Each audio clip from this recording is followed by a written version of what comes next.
kasih kepada Tuhan Yesus yang boleh mempertemukan kita, mempercayakan pelayan di tempat ini, juga kepada Bapak Gembala sekaligus Papi juga ini.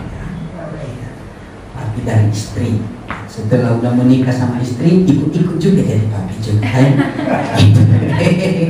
Durhaka namanya kalau enggak itu. Ya, perkenalkan nama saya ya seperti yang dikasih sama orang tua saya. Ya, nama saya Niel Sebuah.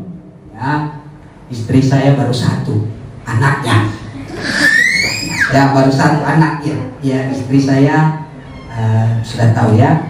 Dulu pelayanan juga di sini, ya, Rani Sega. Ada juga abang kakak kami di sini, adik, tante juga di sini. Ya. Ini kayaknya gereja keluarga kami, ya. Tapi lebih tepatnya gereja keluarga Allah. Amin. Ya, puji Tuhan. Ya, ini lagu-lagunya mantap ya. Saya merasa kayak di gereja kami juga, ya. Kalau di gereja kami memang agak beda dikit ya. Kalau harusnya nggak seperti itu, tapi dimuat lah, jangan terlalu tegang-tegang amat. Ya, ada cerita Bapak Ibu ya. Waktu kami pelayanan, ada yang dari Kalimantan, ya. Ya, waktu kami pelayanan Kalimantan, daerahnya masuk dari Pontianak, Sintang, lalu ke Mangerat, ya, Merangkai Mangerat, masuk lagi ke dalam, ya. Kita mau ke KKN, ya. Wah, udah persiapan ini mantap luar biasa ya. Welnya mantap juga berapi-api, sudah mulai penyembahan ya, penyembahan ya 2017 udah penyembahan naik di hadirat Tuhan, semua jemaat merasakan khususnya ya ibadah itu. Tahunya Bapak Ibu ya, pemain musik sudah pancing-pancing lagi, udah pancing, welnya juga bingung, dia gini-gini terus dari belakang, gini-gini terus tangannya di belakang ya. Ya biasanya ngerti kan kalau udah gini kan, gini-gini terus. Bingung juga pemain musiknya. Ya maksudnya apa? Udah dipancing-pancing gak masuk-masuk. Ternyata Bapak Ibu pusing dia lupa judul lagunya. Karena dia lupa judul lagunya, akhirnya dia ngomong gini, mari kita naikkan pujian. Aku datang dengan telanjang, aku pulang dengan telanjang. Ternyata lagunya, aku datang apa namanya? Ku tak membawa apapun juga saat ku datang. Jadi ya semangat boleh ya, tapi kalau terlalu semangat nanti bahaya. Puji Tuhan, mari kita buka Alkitab dari 2 Raja-Raja 20. 2 Raja-Raja pasal 20, kita baca ayat 1 sampai ayat yang ke-11. Ya, boleh, kalau boleh ditampilkan boleh kalau ada kitab suci boleh, HP suci juga boleh ya. Silakan Bapak Ibu. Sudah menemukan? Kalau sudah menemukan, boleh katakan amin. 2 Raja-Raja 20. Sudah, amin. Ya, 2 Raja-Raja 20 ayat 1 sampai ayat yang ke-11. Ya, dengan judul perikop Hizkia sakit dan disembuhkan. Pada hari-hari itu Hizkia jatuh sakit ya, dan hampir mati. Lalu datang Nabi Yesaya bin Amos dan berkata kepadanya, begini firman Tuhan, sampaikan pesan terakhir kepada keluargamu, sebab engkau akan mati, tidak akan sembuh lagi. Ini lebih keras dari vonis dokter. Kalau dokter bilang ini sudah tidak bisa sembuh lagi, kita masih ada harapan. Ini perkataan Tuhan.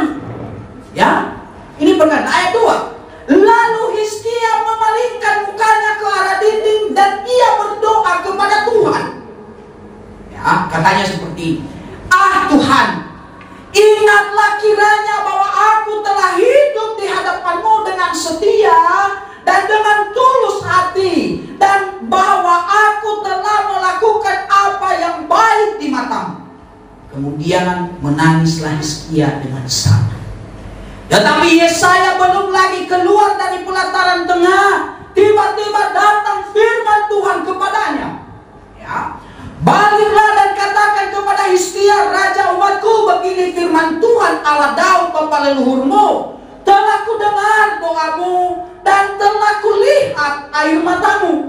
Sesungguhnya aku akan menyembuhkan engkau. Pada hari yang ketiga engkau akan pergi ke rumah Tuhan. Aku akan memperpanjang hidupmu 15 tahun lagi. Dan aku akan melepaskan engkau dan kota ini dari tangan Raja Asyur. Aku akan memagari kota ini oleh karena aku dan oleh karena Daud hambaku. Kemudian berkata Yesaya, ambillah sebuah kue ara. Lalu orang mengambilnya dan ditaruhnya pada bara itu, maka sembuh lagi. Sebelum itu Hizkia telah berkata kepada Yesaya, apakah yang akan menjadi tanda bahwa Tuhan akan menyembuhkan aku dan bahwa aku akan pergi ke rumah Tuhan pada hari yang ketiga? Yesaya menjawab, inilah yang akan menjadi tanda bagimu dari Tuhan, bahwa Tuhan akan melakukan apa yang telah dijanjikannya. Aku akan memajukan bayang-bayang itu 10 tapak atau akan mundur 10 tapak. Hizkia berkata, itu perkara ringan bagi bayang-bayang itu untuk memanjang 10 tapak. Sebaliknya, biarlah bayang-bayang itu mundur ke belakang 10 tapak. Lalu berserulah Yesaya kepada Tuhan, maka dibuatnyalah bayang-bayang itu mundur ke belakang 10 tapak yang sudah dijalani bayang-bayang itu pada penunjuk matahari buatan Ahaz. Ya, sejauh itu kebenaran firman Tuhan yang diberkati kita yang melakukan dalam hidup kita pribadi. Siapa Hizkia? Ya, Hizkia ini salah satu raja yang Tuhan tempatkan di umat Israel. Lebih tepatnya ya bagi orang Yehuda, Bapak Ibu. Ya, dari pembacaan kita telah jelas kita tahu bahwa ketika Nabi Yesaya datang kepada Hizkia, lalu respon Hizkia mendengar berita yang dari Nabi Yesaya, bukan marah Bapak Ibu, tapi justru dia mengungkapkan, Tuhan, kenapa ini datang? Aku sudah hidup baik di hadapan Tuhan, apalagi kurangnya? Ya, siap masuk surga? Yang masuk surga siapa mana? Yang masuk surga, boleh angkat tangan. Yang mau masuk surga? Yang mau duluan siapa? Hah? Mau duluan? Hah? Mau duluan masuk surga? Wah, ini mau masuk surga giliran duluan, gak mau. Iya. Ternyata orang yang hidup baik di mata Tuhan seperti Hizkia takut mati. Ya, takut mati Bapak Ibu. Giliran, ayo masuk surga, kita kayak calo ya, apa namanya yang ada di terminal, Bandung, nggak pernah sampai Bandung ya, ayo surga, tapi nggak mau masuk surga. Nah iya kan, lalu jawabannya dengan hikmat, tunggu waktunya Tuhan. Ya kan, nggak apa-apa kalau pas waktunya Tuhan nanti kita masuk surga, ya kan?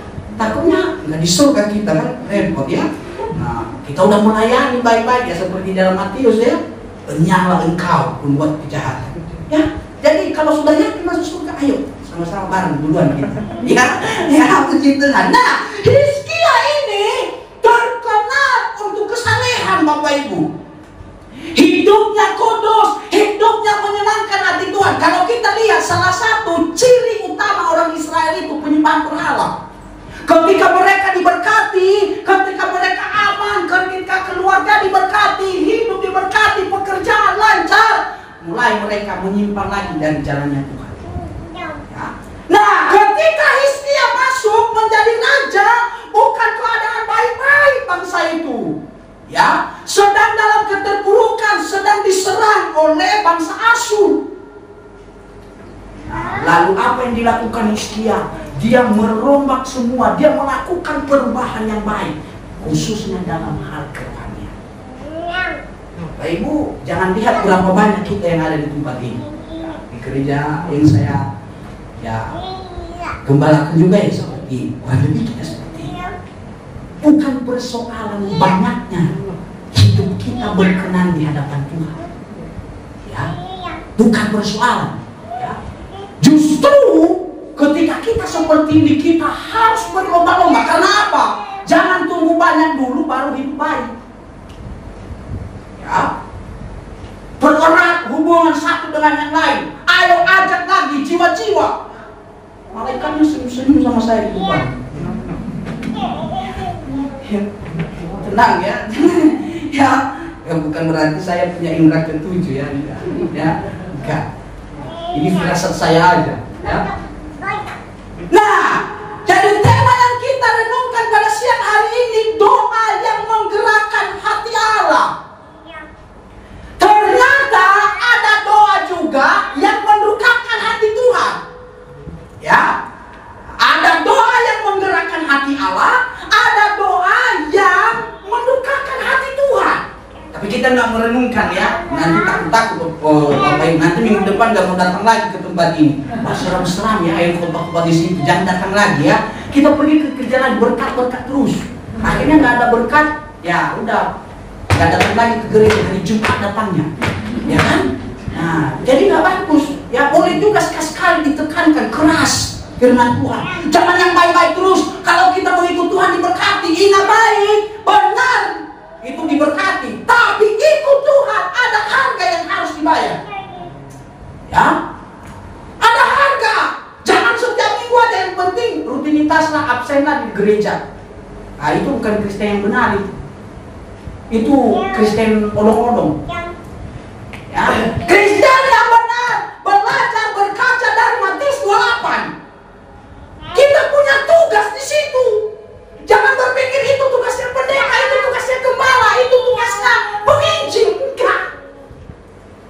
Ketika engkau ada di kantor, ketika engkau ada di pekerjaan, ketika engkau di pasar, ketika engkau di mana aja, jangan malu untuk mengatakan bahwa jadikanlah semua bangsa.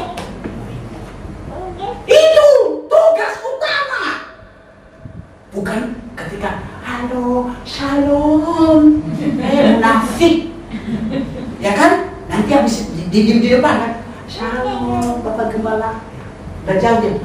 Gembala kita itu pokoknya deh. Kesalahan yang begitu kan? Lalu Tuhan datang.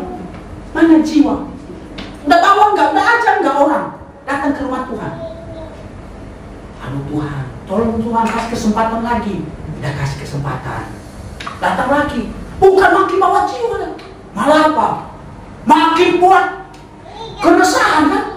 Nah, jadi doa yang menggerakkan hati Allah. Ya, ayat 1 sampai ayat 2 kita melihat pada hari-hari boleh ditampilkan. Ayo kita baca sama-sama ini ayat 1 dan 2.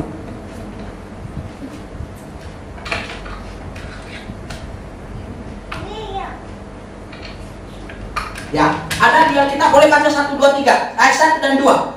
Pada hari-hari itu Hizkia jatuh sakit dan sampai di situ, ya.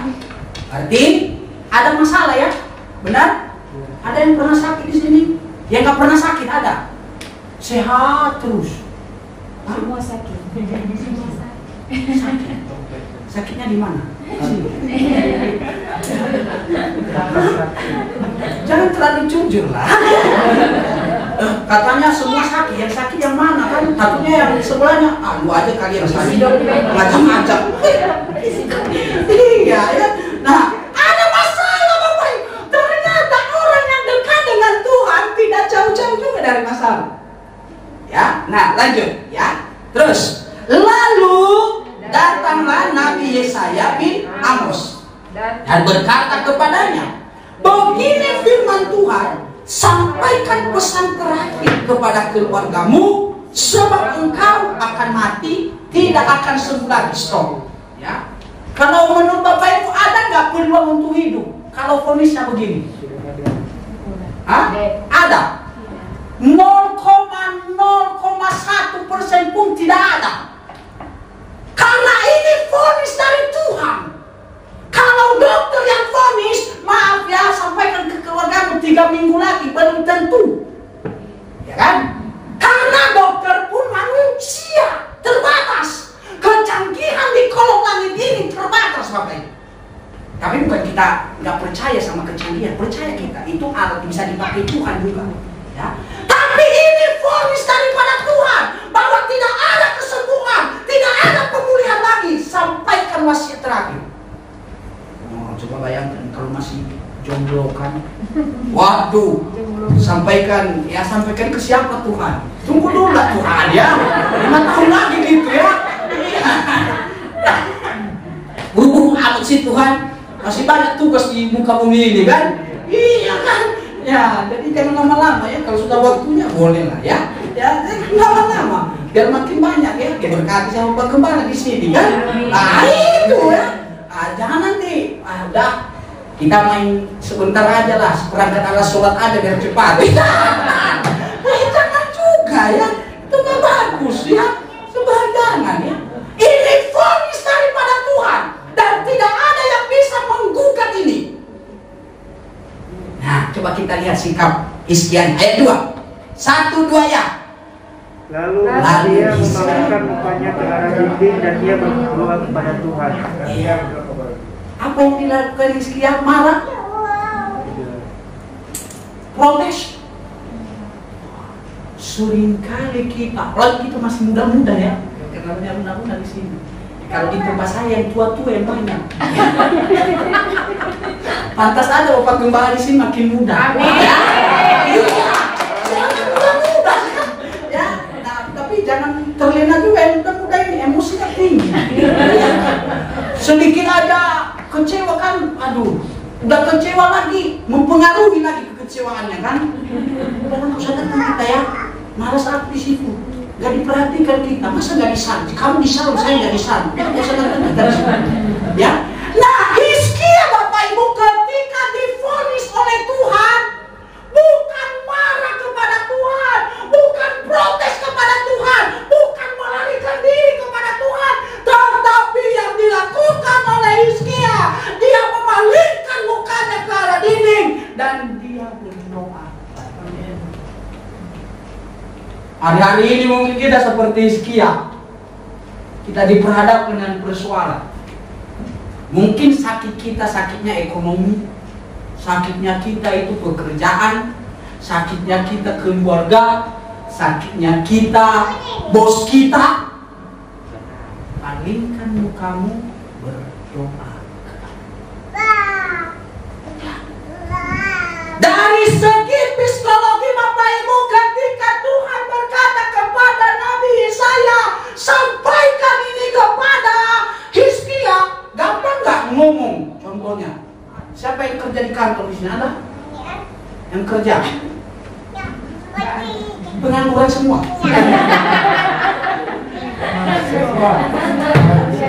Mahasiswa, oh maaf ya. Ya biar kita doakan kalau penganggur biar dapat bisa kerja. Mahasiswa. Nah, mahasiswa. Tiba-tiba ada mahasiswa, Tuhan suruh sampaikan ke dosen besok kau mati. Berani enggak? Enggak gampang. Ya. Sama seperti kita pelayan, tiba-tiba Tuhan berbicara. Ya, kalau sekarang kan kalau Tuhan berbicara, ya tidak harus Tuhan turun sekarang ya. Lewat firman Tuhan berbicara. Dalam hati kita juga Tuhan bisa berbicara. Ya, nggak usah tunggu dulu. Saya mau menunggu Tuhan Nunggu di mana? Di bawah pohon. Iya, jangan. Lalu pelayan sampaikan ke Pak Gembala. Pak Gembala besok kita dapat 1.000. Yakin nggak sampaikan begitu? Walah, nggak mungkin lah itu. Udah, biarin aja. Saya simpan sendiri aja. Ketika orang di bawah menyampaikan sesuatu yang buruk, tidak gampang. Ya, kalau kita contohnya di kantor kita sampaikan ke bos kita contohnya, Pak, Tuhan berbicara kepada saya. Kalau kita tidak menunda tanda tangan kontrak ini kita bangkrut. Nah, gampang ngomong begitu. Tapi secara psikologi Nabi Yesaya memperkuat diri karena yang menyuruh dia bukan manusia, yang menyuruh dia adalah Tuhan. Tetapi ketika disampaikan oleh Nabi Yesaya pesan Tuhan, kita lihat sikap Hizkia Bapak Ibu. Dia tidak ya seperti kita, ya masih muda baru diputus, ya yang jadi apa namanya pelampiasannya gereja, pelayanan, ya kan, keluarga, ya kan. Harusnya kalau diputus lebih banyak datang ke gereja. Amin. Iyalah. Karena apa? Kan selalu diimani kan jodoh daripada Tuhan itu yang terbaik kan? Ya itu kan. Ya. Nah ternyata diputus nggak mau datang ke gereja. Nggak tahu gelap. Udah di WA Bapak Gembala, udah dijawab juga. Astaga naga, kasihan nggak gembala-gembala kalau udah di WA dijawab lah amin gitu. Iya Pak, minggu depan datang saya bertobat. Ya, nggak gelap lagi, udah ada pelangi sekarang. Ya, nah iya. Udah nggak datang ke gereja gelap, di kos lagi makin gelap kan? Iya. Jadi ya datang, kalau nggak diputus bersyukur, puji Tuhan, Tuhan lepaskan saya dari hal yang buruk, gitu kan? Iya, saya dulu punya visi itu. Kalau putus sekali, harus ingat kepada itu, ya. Putus satu, tumbuh 1000, iya kan? Jadi kalau tumbuh satu berarti ada 999 lagi kan? Nah gitu. Tapi jangan kerjaannya putus-putus terus, ya. Nggak bagus ya. Kayak lagu jadinya putus nyambung. Ya. Nah, ternyata Bapak Ibu bagaimana melihat ya doa yang menggerakkan hati Allah. Yang pertama yang harus kita renungkan Bapak Ibu pagi hari ini, apa yang harus kita lakukan untuk menggerakkan hati Tuhan?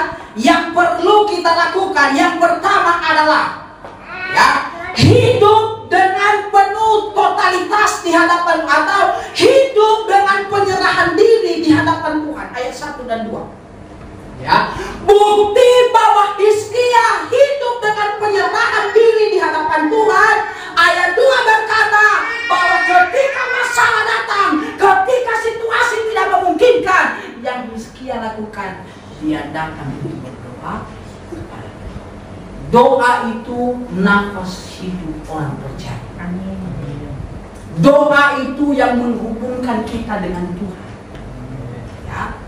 Doa itu satelit untuk kita dapat jaringan dari surga. Ya, itu kalau disederhanakannya kan. Kalau kita mau pakai handphone kan, harus ada kartunya kan, supaya bisa kita internetan. Nah, bagaimana kita bisa merasakan kasih Tuhan, terhubung dengan Tuhan? Perlu yang namanya hidup dengan penyerahan diri dengan totalitas. Kenapa? Dari yang sudah kita baca dan saya sampaikan dengan jelas, apa yang Raja Hizkia lakukan. Dia bukan lari, dia bukan marah, dia bukan stres, dia bukan meninggalkan Tuhan, tetapi yang dia lakukan, dia memalingkan muka dan berdoa. Memalingkan muka berbicara apa? Meninggalkan, tidak mau lagi melihat, ya kan? Ya kan? Kalau contohnya, nah ini maaf, kalau kita udah jijik sama orang, mau lihat nggak? Kan? Kadang-kadang kan gitu kan? Nah dia dilihat-lihat, kalau di pintu itu dari samping, berarti itu ada persoalan itu diselesaikan. Ya? Dia memalingkan muka, dia tidak menghadapkan mukanya. Oh ya saya mati saya mati, udah mati deh, ya, udah mati kan? Ya. Kalau kita sebagai mahasiswa, ya dulu saya juga mahasiswa, ya, berharap sama Tuhan. Mahasiswa apa? Abadi. Ya. Itu juga cita-cita juga begitu ya. Itu cita-cita itu. Ya, boleh ya. Iya. Ya, mahasiswa sekuler. Akbar, ya sekuler, karena nggak ada bedanya. Kalau orang teologi melihat yang di luar sekuler, yang di dalam, karena beda manajemennya ya. Manajemen teologi sama sekuler beda ya. Kalau manajemen teologi biasanya dengan kasih karunia, ya semua bisa beres dengan ya kita buktikan saja. Ya kalau soal akbar nggak mungkin, nggak bayar ya nggak kuliah lagi kan. Ya gitu ya. Nah, iya. Nah, Hizkia Bapak Ibu, untuk menggerakkan hati Allah. Yang dia lakukan yang pertama penyerahan diri secara totalitas. Bukti bahwa dia menyerahkan diri secara totalitas, dia berdoa.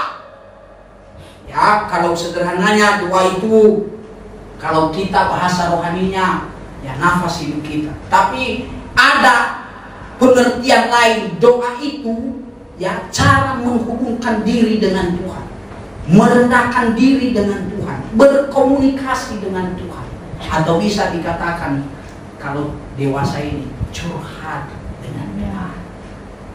Tapi kadangkala kita malu untuk curhat kepada Tuhan. Lebih senang kita kalau lihat kayaknya bisa bantu saya, ayo kita share sama dia. Kan? Dulu kita mahasiswa begitu, kita targetkan. Kan? Kalau kita lihat, ya ini ikan kakap, oh harus dipepet itu kan? Iya, iyalah. Ya ada tujuan kan? Gitu. Ya jangan juga dipepet. Ya berkat itu tidak akan tertukar. Itu yang saya imani. Ya, nggak usah cari muka juga, nggak usah jadi penjilat. Ya kan? Ya, nggak usah. Berjalan menurut koridornya Tuhan saja. Untuk menggerakkan hati Allah ketika engkau ada pergumulan, engkau ada persoalan, masalah kuliahmu, masalah keluargamu, maka perlu penyerahan secara totalitas. Bukti penyerahan kita berdoa kepada Tuhan. Berdoa itu gratis, Bapak. Beda kalau kita ke kamar mandi bayar 2.000. Kan? Tapi kita malas sekali berdoa, betul? Ya. Saya kalau di gereja kita saya selalu berkata, perpuluhan itu tidak hanya berbicara masalah waktu. Perpuluhan berbicara waktu. Satu hari berapa banyak waktu yang Tuhan kasih? 24 jam. Kalau 24 jam berapa perpuluhannya? 2 jam 40 menit. Ada yang berdoa 2 jam 40 menit? Ada? Oke lah kita diskon 2 jam 40 menit kelamaan ya. Ya, ada diskon 2 jam 40 menit berapa 10%-nya? 20 menit? Ada yang berdoa 20 menit di sini. Ada 20 menit. Jangan dihitung gereja, doa masih doa pribadi. Ada diskon lagi. Astagfirullahaladzim. Jangan. Masa cuma berdoa 2 menit itu sama kita kamar mandi kalau begitu. Masa kita samakan Tuhan dengan ini? Ambil waktu untuk datang kepada Tuhan. Dalam Alkitab contohnya Daud datang kepada Tuhan dalam sehari 7 kali. Bukan orang kaya kuliah Daud, bukan orang yang sudah bukan hanya seperti kita bekerja, enggak. Dia raja, dia kepala rumah tangga, dia juga pengusaha, dia bisnis juga. Tapi masih mengambil waktu untuk datang kepada Tuhan 7 kali dalam sehari, berlutut di hadapan Tuhan. Jangan-jangan kita kurang doa, makanya kita susah melihat. Iya. Kan kalau orang Chinese berkata, ya banyak memberi, banyak juga diberkati. Banyak berdoa, artinya banyak juga diberkati. Sedikit berdoa, jangan mimpi untuk melihat berkat. Jangan mimpi. Ya.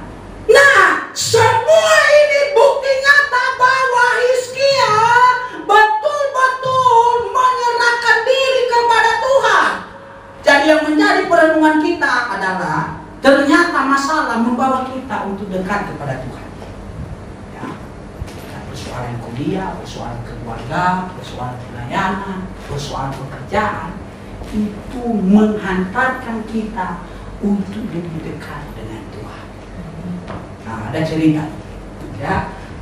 Ini SD. Ada anak-anak kecil di sini. Bahaya kalau ada anak kecil nanti ditarik bapaknya repot kan? Ya. Les masuk mata pelajaran agama. Kadang-kadang guru-guru ini kan iseng-iseng kan? Ditanya, Tuhan nomor berapa? Alkitabnya. Ya. Ayat 3 boleh kita baca 1, 2 ya. Tuhan, ingatlah kiranya bahwa aku telah hidup di hadapan-Mu dengan setia dan dengan tulus hati, dan bahwa aku telah melakukan apa yang baik di mata-Mu. Kemudian menangis Hizkia dengan sangat. Ya, menurut Bapak Ibu, hidup Hizkia itu baik atau buruk? Ini dari firman Tuhan ini ayat 3. Coba kita sharing. Ya. Hidup Hizkia itu baik atau buruk? Dari yang disampaikan Hizkianya, hidupnya baik, hidup kudus di hadapan Tuhan, memberi persembahan, memberi waktu untuk Tuhan, beribadah kepada Tuhan, melakukan firman Tuhan. Semua dia lakukan. Makanya ayat 3. Ya, coba kita baca ya. Pelan-pelan ayat 3. Tuhan, ingat kiranya bahwa aku telah hidup di hadapan-Mu dengan setia dan dengan tulus hati. Nah, itu kan. Ini bukti secara akurat bahwa Hizkia tidak pernah menyimpang dari jalannya Tuhan. Kalau kita setiap simpangan menyimpang kan? Ya kan? Ada ya, ada simpangan depan lagi, belok lagi. Ya kan? Kalau lihat sekarang, kalau kita pakai map ya, saat kita menghindar dari jalur yang dibuat map, kemana kita? Mutar kemana-mana kan? Itu seperti itu sederhananya hidup kalau kita jauh daripada Tuhan. Yang kedua yang harus kita lakukan, bagaimana menggerakkan hati Allah. Yang kedua adalah memiliki cara hidup yang benar. Tidak ada sekolah ya supaya kita hidup benar. Kita hanya menemukan itu di dalam Alkitab. Saya sampaikan ke jemaat saya bahwa ini buku yang bukan sembarangan buku. Ini kamus kehidupan orang percaya. Mau cari apa di sini ada. Ya, cara supaya diberkati ada di sini. Cara supaya sembuh ada di sini. Cara supaya pekerjaan lancar ada di sini. Apalagi cara supaya punya jodoh yang baik ada di sini. Apa semua ada. Tapi kita suka kan cari Mbak Google. Ya kan? Mbak Google cara mencari jodoh yang baik. Ya. Ini kamus kehidupan orang percaya. Jangan cari lagi kamus bahasa Inggris, kamus bahasa Ibrani, nggak perlu. Semua tatanan hidup ada di sini, Bapak Ibu. Ya, jadi ini Alkitab ini penting. Ya, makanya sering orang bersaksi kebakaran, tiba-tiba yang tinggal Alkitab. Ya, kita tidak terlalu membahas itu. Bisa saja itu Tuhan menyatakan mujizatnya di sini. Ya. Yang kedua adalah untuk menggerakkan hati Allah, miliki cara hidup yang benar. Doa bukan kartu ATM, Bapak Ibu. Ketika kita ada dalam masalah baru kita berdoa, betul? ATM kan begitu kan, butuh duit keluar. Doa bukan kartu ATM. Dan Tuhan bukan juga mesin ATM. Dan PIN-nya dan iman bukan nomor PIN untuk kita bisa menarik duit. Ya, ingat baik ya. Doa bukan kartu ATM, Allah bukan mesin ATM, dan iman bukan nomor PIN yang kita butuhkan. Tetapi doa adalah komunikasi kita untuk bisa bertemu dengan Tuhan, untuk mengetahui rahasia hati Tuhan, untuk bisa kita mengetahui apa sih rencana Tuhan dalam hidup ini. Makanya Hizkia ini sangat kasihan, Bapak Ibu. Udah hidup baik, udah hidup benar, divonis lagi. Biasanya kalau di dalam perjanjian lama, ya, perjanjian Alkitab kita dibagi dua, perjanjian lama, perjanjian baru. Perjanjian lama, di saat ada berita yang buruk, biasanya identik itu orang berdosa. Ya. Tetapi kalau di sini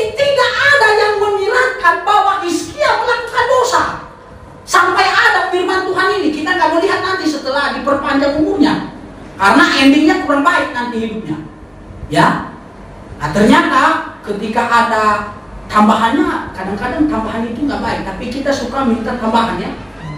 Apalagi kalau makan kan, iya kan, ya kalau boleh lah nambah gitu kan, iya. Nah, ternyata sepanjang Alkitab kalau kita melihat dari kejadian 3, setelah itu kita melihat ya banyak problem yang terjadi di sana. Mulai dari contohnya yang pertama Habel dan Kain. Ya, lalu datang firman Tuhan kepada Kain, kenapa begini? Ada akibat. Lalu mulai masuk masa Abraham, turun lagi anaknya, turun lagi. Setiap ada firman Tuhan yang memperingati itu ada dosa. Tapi di sini bukan karena ada dosa. Lalu karena apa? Kedua nggak tahu. Terus katanya sama siapa? Yang bergoyang? Enggak, kita belajar ya. Ini datang bukan karena tidak ada maksudnya Bapak Ibu.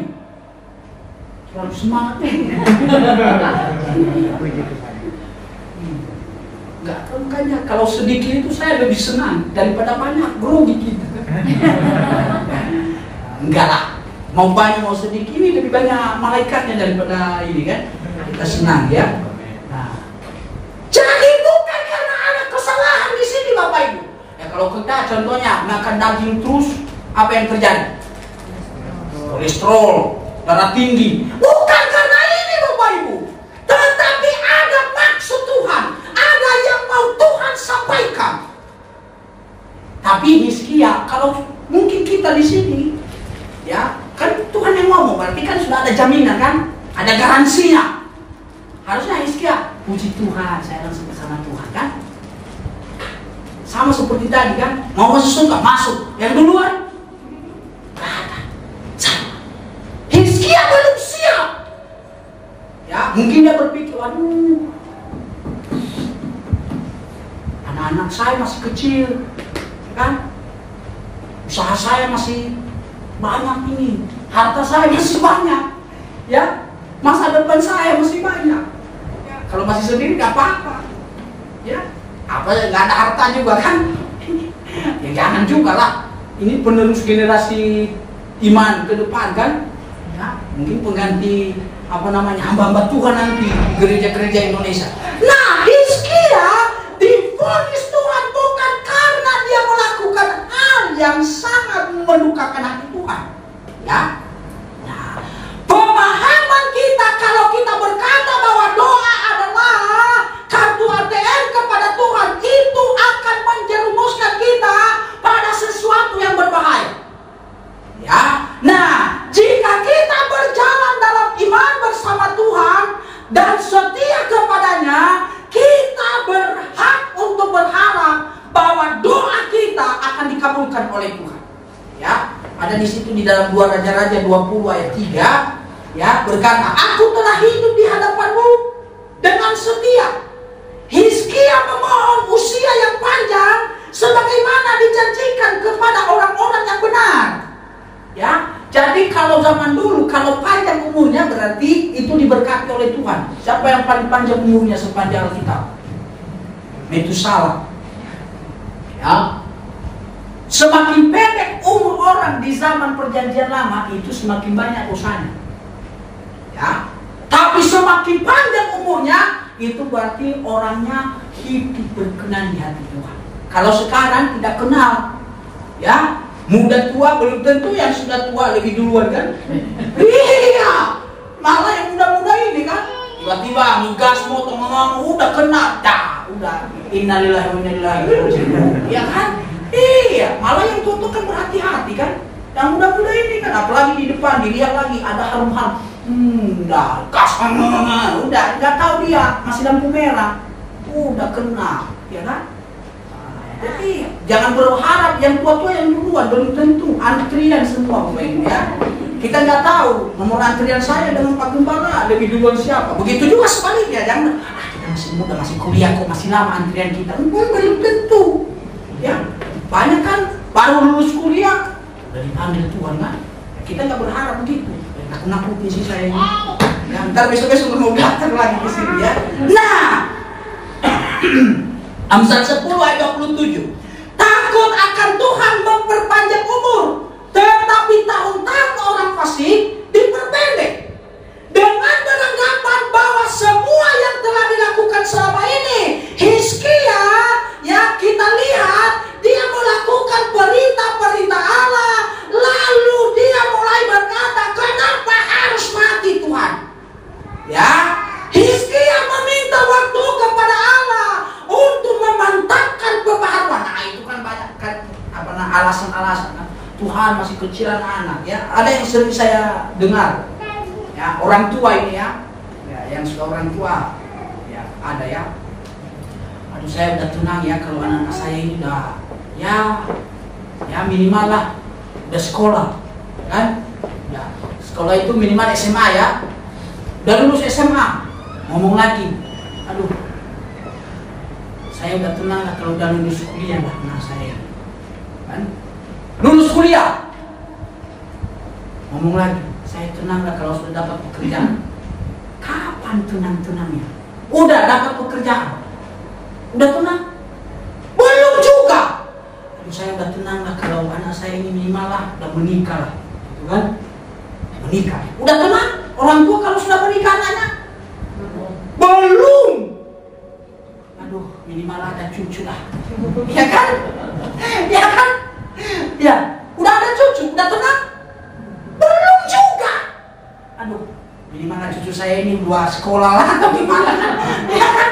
Udah tenang sampai cucunya selesai? Belum juga. Jadi ketenangan itu kapan ada? Baru bisa tenang kapan? Hah? Kapan? Kapan? Iya, benar. Saat mati. Iya kan? Makanya hamba Tuhannya bilang, puji Tuhan sudah kembali ke pangkuan Bapa dengan tenang, saudara kita, saudara kita. Iya kan? Iya. Jadi sepanjang hidup manusia tidak ada yang namanya ketenangan. Benar ya? Ya, yang muda, saya tenanglah kalau udah lulus. Tenang gak setelah lulus? Belum tentu. Pekerjaan, aduh kerja di mana? Tenang gak kalau udah pekerjaan? Belum tentu. Aduh, saya bekerja ini aset sudah ada, kok gak ada yang mirip-mirip saya kan? Nah itu gak tenang juga kan? Iya, ya. Yang kedua, bagaimana doa yang menggerakkan hati Tuhan? Yang kedua yang harus kita perhatikan Bapak Ibu, harus memiliki cara hidup yang benar, cara yang tepat menuai hasil yang menyukakan. Cara yang salah menuai hasil yang mendukakan. Ayat 3. Jelas sekali bahwa Hizkia menyampaikan kepada Tuhan, Tuhan kenapa datang hal seperti ini? Aku sudah hidup benar, aku sudah melakukan perintah Tuhan. Jangan sampai ada di antara kita jemaat ya, kok masalah sih berganti, saya berganti kok beribadah jauh lagi, pakai bensin ke sana kan? Iya, saya kasih perpuluhan, persembahan 2 kali lagi kan? Iya kan? Nah, jangan bersungut-sungut. Ya, ingat baik, segala sesuatu Tuhan izinkan. Nah, mendatangkan 2 hal versi saya. Pertama, mendatangkan kebaikan, itu kata Alkitab. Yang kedua, mengingatkan kita. Ya, dan sering banyak itu mengingatkan, Tuhan ingatkan kita. Jangan-jangan kita udah mulai lupa.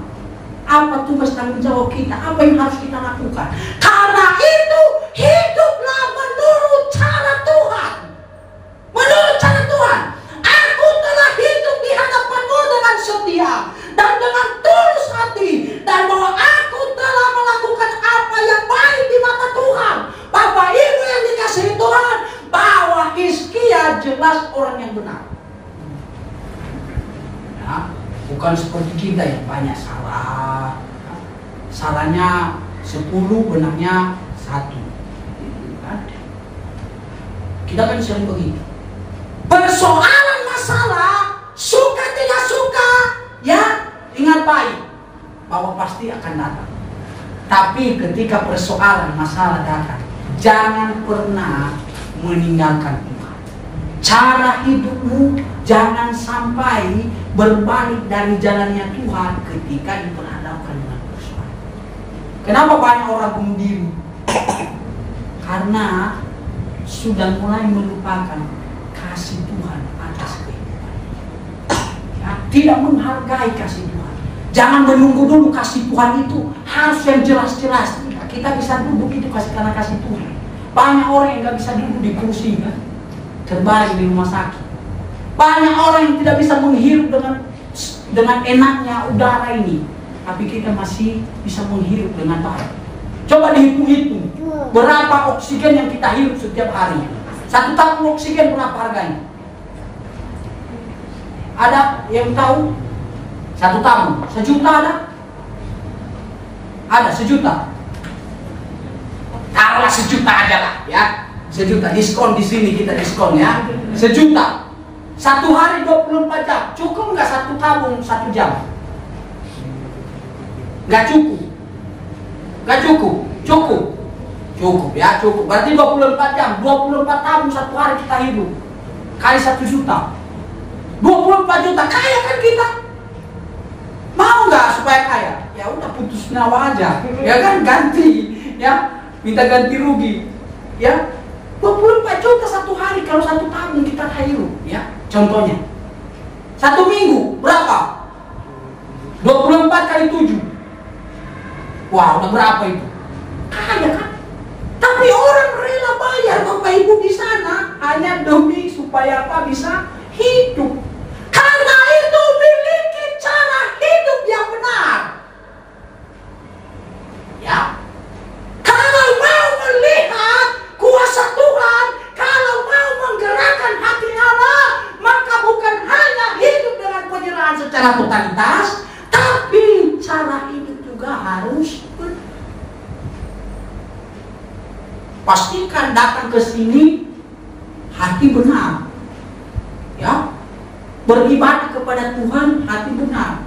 Ya, ada di gereja teman saya lagi penyembahan. Karo-karo minta ampun kan, itu kan orang Kristen ini karena kan kurang ajar kan. Iya, ada yang ngumpil-ngumpil kan, udah ngumpil lagi dicari lagi kan tempatnya lagi kan di bawah kan.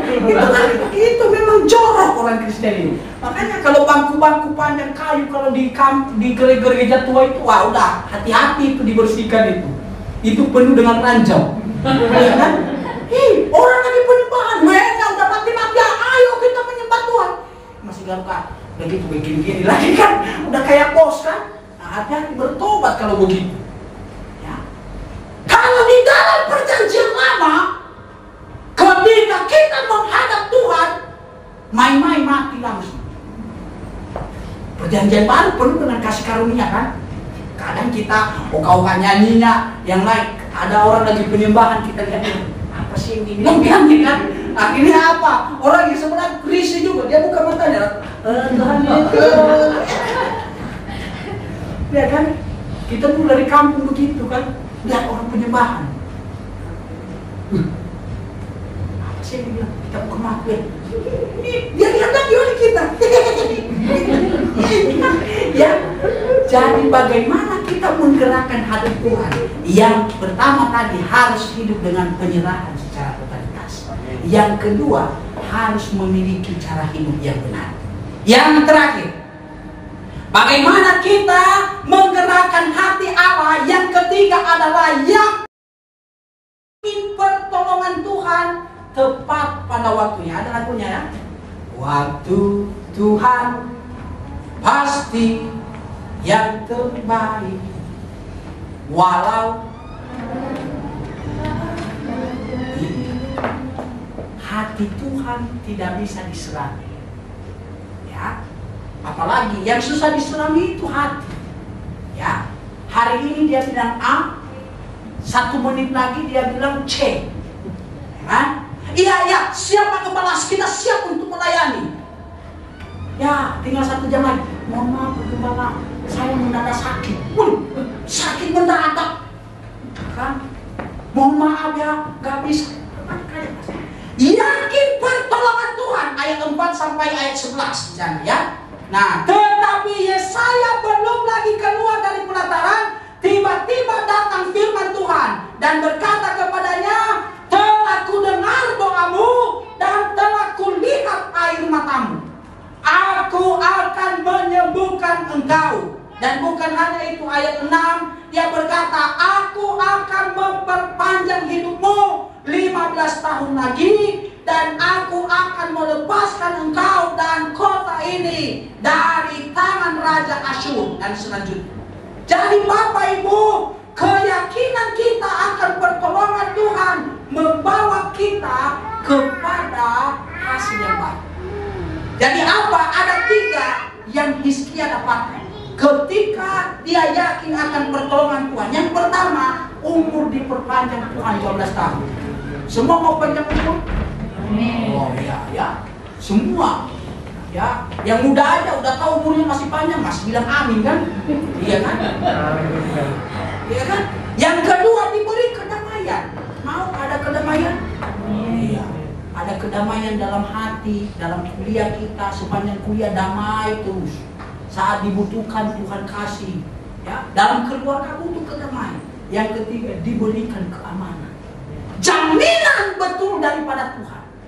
Ya, bukan jaminan manusia, ini jaminan yang kedua. Jadi kesimpulannya, ya, kesimpulannya siang hari ini, untuk dapat menggerakkan hati Allah, perlu yang pertama penyerahan diri dengan totalitas. Yang kedua, memiliki cara hidup yang benar. Dan yang ketiga, yakin pertolongan Tuhan tepat. 3 hal ini menjadi kekuatan bagi kita. Ya, kalau kita mau menggerakkan hati Tuhan atas pergumulan kita, persoalan kita, lakukan 3 hal ini, maka kita akan melihat kuasa Allah bekerja.